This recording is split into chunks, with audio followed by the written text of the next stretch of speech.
How do you fix Hydroneer is crashing on Steam?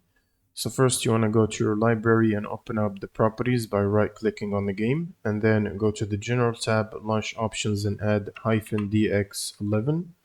Now go to the installed files and make sure to verify the game files. And once this is completed, you can close Steam. Next, you want to open up your browser and head to this link, which you can find in the description. And from this table here for the redistributables, make sure to download and install the 86 and the 64, both of them, which will require a computer restart when you're done. Next, you'll need to open up your GPU app to update your drivers.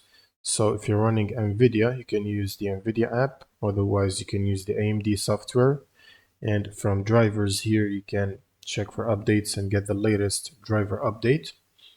Now you will need to run Steam as admin before launching the game. Right-click on Steam and run as admin. And then you can launch the game from your library, and that should solve the crash problem. Thanks for watching and subscribe.